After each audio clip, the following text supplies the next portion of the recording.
Enrollment in progress. Enroll now at Washington Hills Junior and Senior Schools. We are located 20 kilometers from the capital city of Harare along Bulawayo Road. Here at Washington Hills Junior School, we have two curriculums, which are ZimSec and Cambridge, with our first Cambridge group writing next year. We also engage in different sports, which include volleyball, netball, swimming, and tennis. Join us here at Washington Hills Junior School and experience the best time of your life. So just imagine an institution sited in a very salubrious environment where education is catered for adequately. That is what I'm saying, Washington Hills. Don't forget, we offer boarding facilities for both primary and secondary levels. Hurry now for the limited spaces available.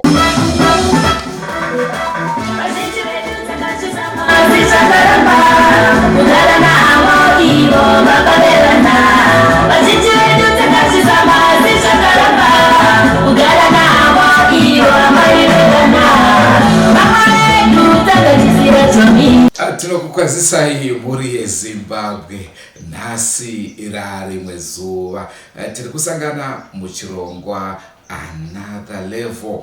Takanzwa vazhinji vachibvunza kuti ko another level iri kupi. Tauya nayo aiwaka musatone kunonoka tanga tichiuya. Rangu zita ndinonzi Andrew Neshamba. Aselivinyelela muli yeZimbabwe kuhlangana njalo namhlanje kolunye uhlelo another level. Abanengi benu ke beselisibuza ukuthi kanti another level engapi isilesikhathi singathi kuyibona kodwa ke hayi besiphuza ke sisendleleni besilungisa sipheka nje okunye okumnandi. Elami igama ngingothadiwa nashe kuthama uMandlovu wenu special. Muyenza thina eka. Bebera tinaro panapa. Randinaro kwetira tinaro. Baga shogodo. Shumba. Andidine mashoko angu shumba. Chengete nyuma yemwana. Mwenzi wedu kuti timuzivise munoziva zvatinoita. Ngatangikane ukatsenura ini ndobva ndadai otobvatadaira shumba kuda kutopersonalize music. All right. Vazhinji vedu takazvizama zvakaramba kugara navo ivo baba vevana. Vazhinji vedu takazvizama zvakaramba kugara navo ivo amai vevana. Vamwe vedu takatizira Joni, vamwe vedu takatizira Joni, baba vevana vaindikomanya. Hello Zimbabwe. My name is Shantel Mwana Zimbabwe. Ndakazvarirwa kuBohera, ndikakurira kuBohera, ndikazoenda kuSouth Africa, ndikanogara kuSouth Africa 2011. Mutupo ndinoyera shiri ungwe chasura. Tisaona manyuni vacho. Chasu. Aiwa taisa zvanza zvedu makadiko chasu. Chasura vanofara zvavo. Tisaona chasura zenda nemudenga. Hatifambi nepasi. Chatibwege. Yeah. So chikoro ndakapindura kuBohera kunonzi kwamasocha. Ndikazobva ndikaenda naMoms kuSouth Africa. Ndokandanga ndichigara since 2011 up to now. So ndokanda ndichigara music ndakapinda 2015. Ndingangoti munhu aindifadzawo pamusic, anganditi kuti ndifarire music. Ndaifarira kuona vanasiliza vana makadzi. Yeah. So but ndakapinda music ndiri dancer. Ndaive dancer wokusungura. Ndichitoti kana vanhu vese maartist mazhinji anenge auya kuSouth Africa anoenda mumashows avo ndichinotamba ndichita sei. And then ndobva ndazotanga kuimba ndichiimba dancehall. Ndandatanga ndichiimba but ndandisina hangu shuku nekumaketa hangu dancehall yacho, ndaingoimba ndichitsveta mumaWhatsApp. Yeah, ndobva ndazopedza ndobva ndazoimba ndobva ndazopinda paAfrofusion. Ndobva ndatanga kunyazoita serious nemusic ndichingomixa music yangu. Ndikazotsvagawo madenza tikapinda tichitoita mashows kuSouth Africa totoita mashows but kuno kuandasandamboita ndo first time yangu yekuita show mashow. And then ndaingorekodha masingles ndasingaiti maalbums nemavideos kuma-YouTube channel or platform ese ndakaisa masongs angu ikoko. So yeah, Right. Imimi makanakira kuti munogara kuSouth ndokwama muchiroera basa muri.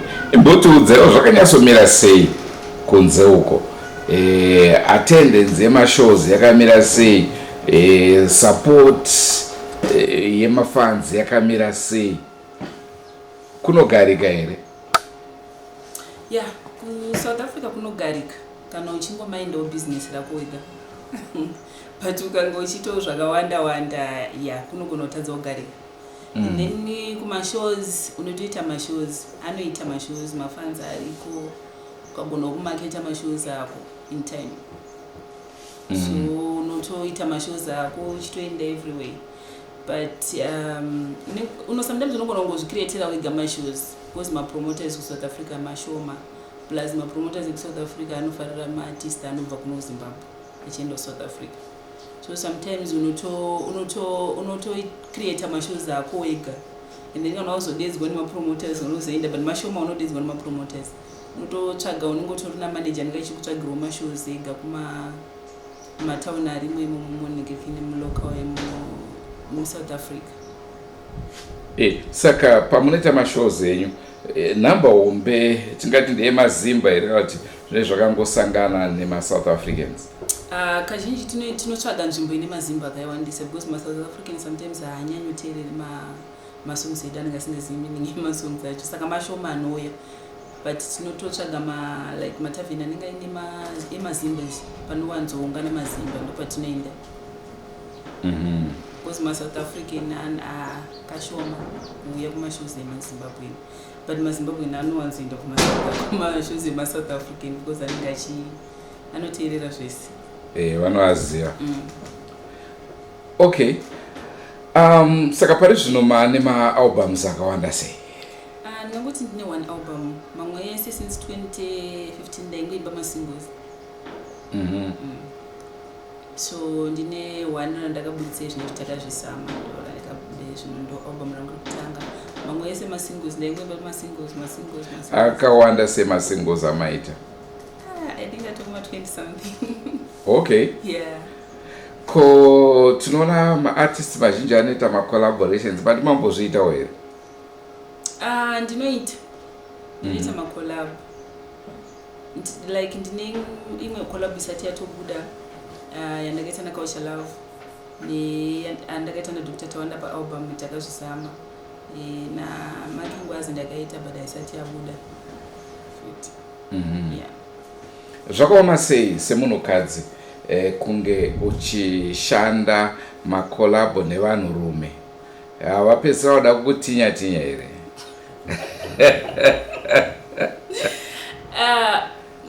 Vamwe vacho vanenge vaida kuti tinya, vamwe vanenge vasiri serious one basa, vamwe vanenge vaida tinya, zvinenge zvakwauri kuti woda kutinyiwa here kana kuti hausi kuda. Yeah. But zvinhu zviri nyore here kushanda nevanhurume? Yeah, zviri nyore kushanda nevanhurume, hapana hapo chakambooma kushanda nevanhurume, kuzvibata kwako chete. Right. Ndoda kurongerai collabo naLady Storm, Slizer naBev. I think munogona kutiburitsira imwe video kana mhanzi inotyisa. Hamboitawo pfungwa idzodzo? Ndotodzifunga usingaiti. I wish kuti ndichitomboita collab yakadaro. Ndingafara because vagara ndoma inini ndiri munhu handiri dhensawo futi neni, saka ndinenge ndichitodawo kumboitawo makolabhu nemamwe vanenge vachiimbawo madhensers.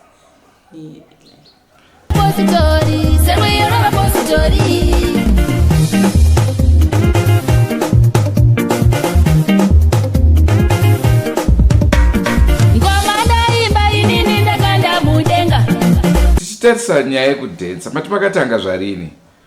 2015. Yeah. Mambotaura nawo zvakare kuti makaenda kuSouth Africa namama.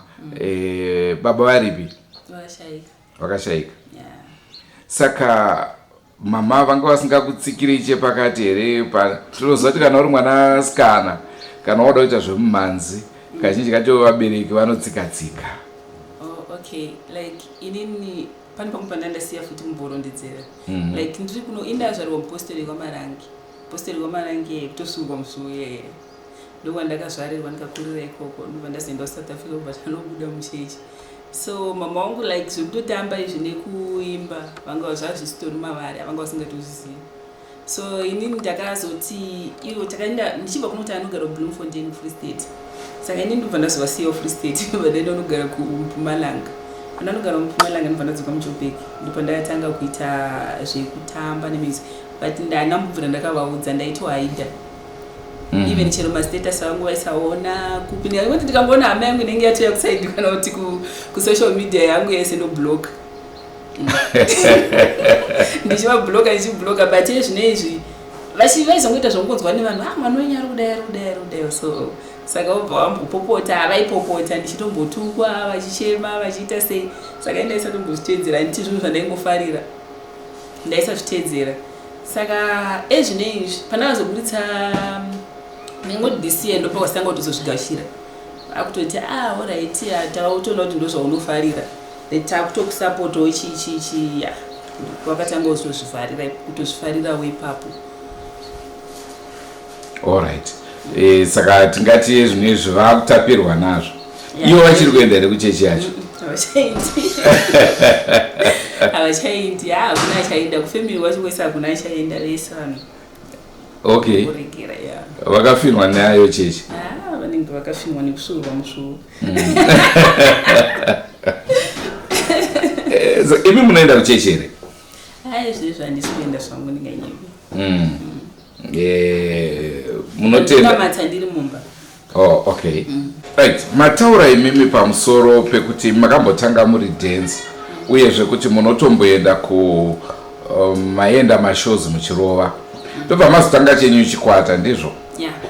Chimbotiudzai nezvechikwata chenyu chine vanhu vakawanda sei kubva kuvaridzi kusvika kumadance? Inini kuchikwata changu ndingori nemadance two vasikana. Yeah. Uchichirwa kuti munai musingaridze mumhanzi? Hatina live band. Live band tirikutogadzirira kuda kuzoita live band nekufamba kwenguva. Tingada kuziva kuti pamakabva mukutamba muchinotanga renyu chenyu chikwata ndeapi machallenges amakasangana nawo chero machallenges amuchiri kusangana nawo pari zvino kuti mimhanzi yenyu ienderere mberi?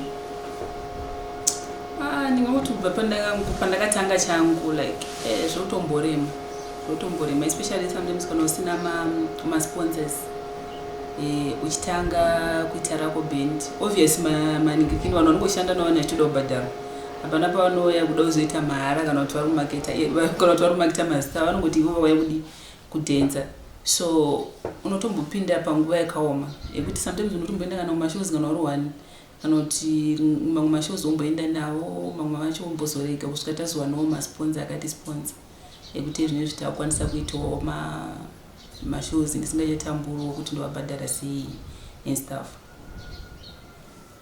Yeah. Saka tingati matambudziko anosanganikwa nawo nemamusicians anenge ari based kuna South Africa tichienzanisa neanosanganikwa nawo muno muZimbabwe ndezvipi zvamungade kuti taurira ipapo? South Africa nekuno Zimbabwe. Nyaya dzematambudziko dzemachallenges atingati amunosangana nawo.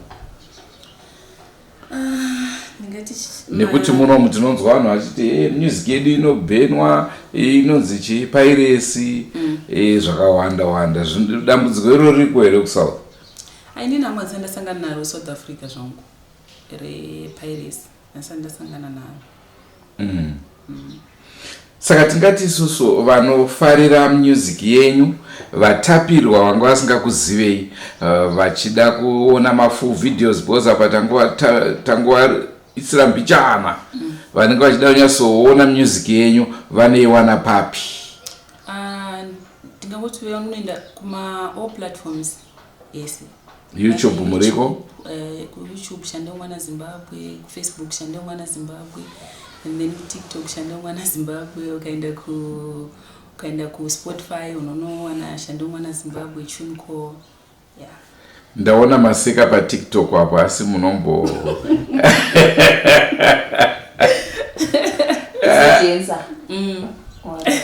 Ko tingada kuzoti zita iri Mwana Zimbabwe rakabva kupi? Izita riri pabirth here kana kuti izita rebasa? Izita rebasa. So zvakabva pachiya. Ndingoti ndaishandisa Shantel, like Shantel chero since 2015. And then pana azoimba imwe song yandaimba Shantel umwe ndakaimba ndichiti Shantel Mwana Zimbabwe.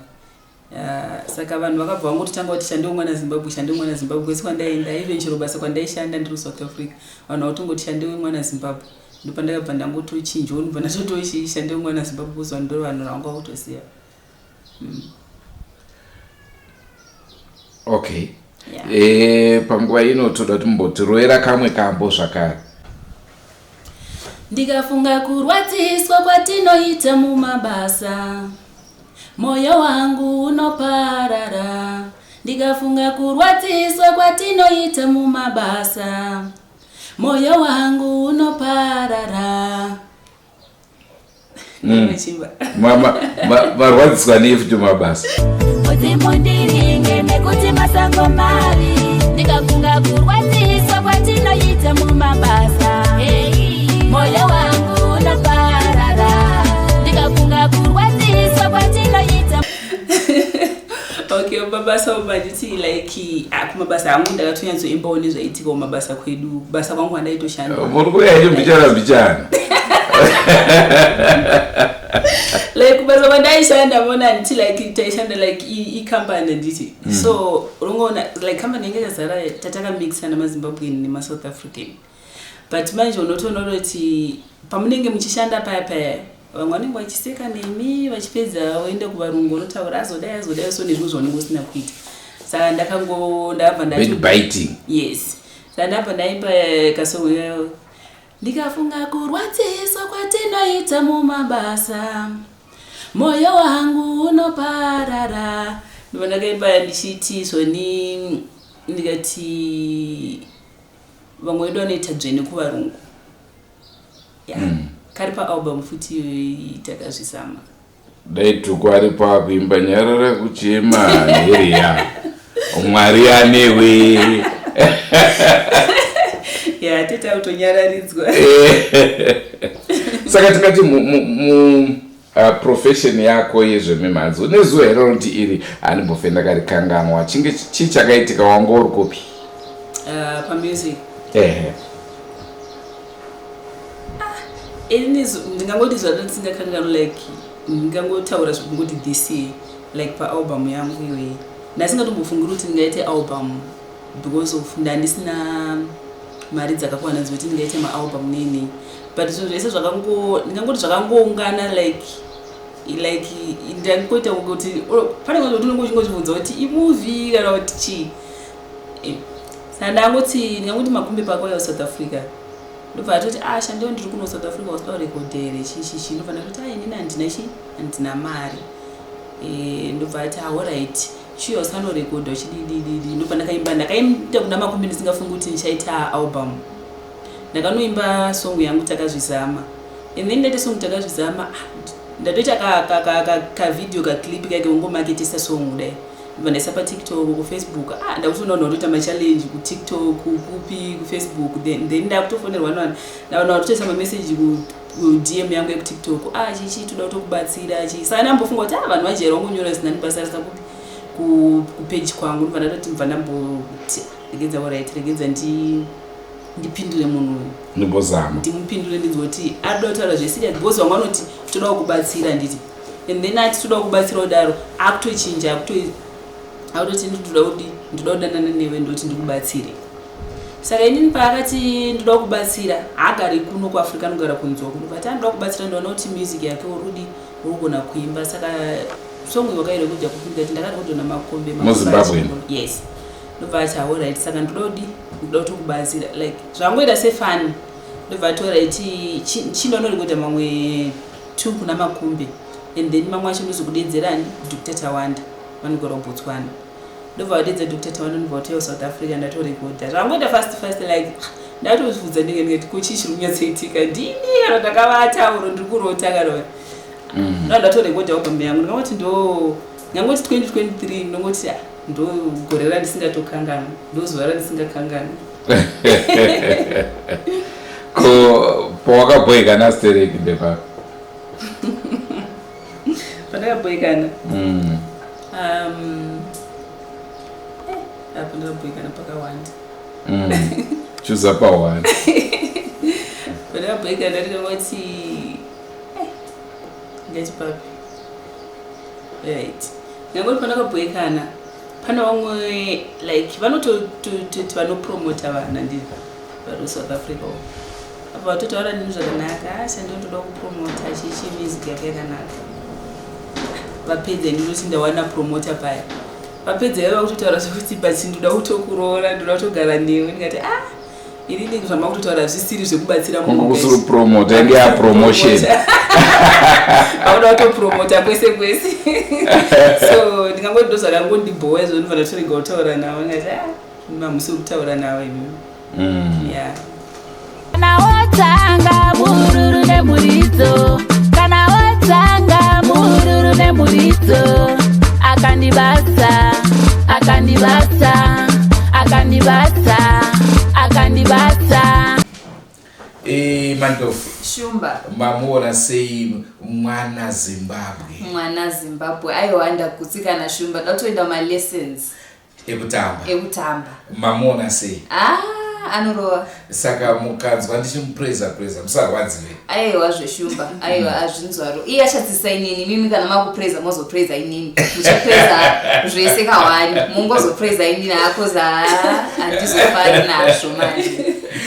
Ndiemedzi atakatina zuva ranhasi muri Zimbabwe manzwa kwamunokwanisa kunge muchimuwana maplatforms ake. Imboendai munosubscribe kuYouTube channel yake patinosangana naye futi agoudza kuti aiwa Drewmas Media makanditora kundisa kuanother level. Aliqiniso balalele emakhaya Nthemba-ke limbonile uShantel uyahlavela uyagida selikhuthaza-ke hambani le subscribe to YouTube channel yakhe Shantel Mwana Zimbabwe, Facebook, TikTok konke Shantel Mwana Zimbabwe. Hambani like ama videos yakhe le subscribe le follower ngelinye lamalanga ebese khuluma phela ukuthi ayi Drewmas ngempela yamthatha yamusa kwelinye izinga. Maita izvozvo kamuri Zimbabwe musakanganwe kana kuvarairwa kune avo vasati vasubscribe vazhinji vanondibvunza kuti kokusubscribe tosubscribe sei. Kungoplaya one video reDrewmas Media pazasi pacho munoona pakanyorwa subscribe mobva madzvanya ipapo panobva panyora kuti subscribed hapana kana sendera unenge wabva. Ichokwadi akula ngisho yakuluzile abanengi benu lijayele ukusibuza-ke ukuthi akathi si-subscribe njani.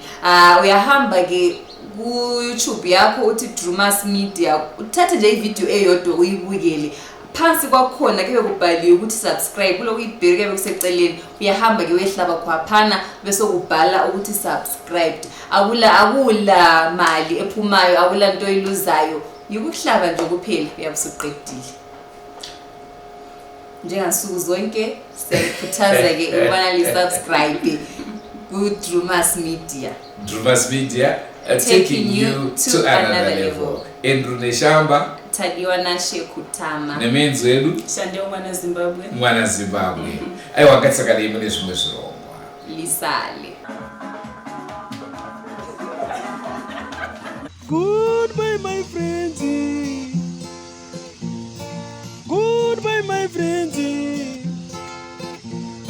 wakamboonana tichazoonana nerimwe zuva hama dzangu. Goodbye my friends, goodbye my friends, wakamboonana tichazoonana nerimwe zuva hama dzangu. Ini ndokwenda kubasa kwangu, iwe makiwe mkaranga,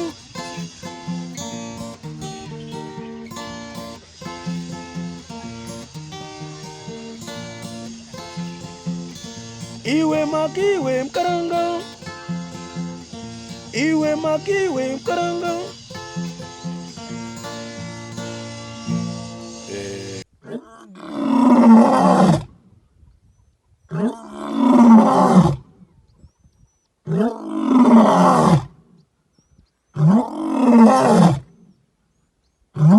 Ah!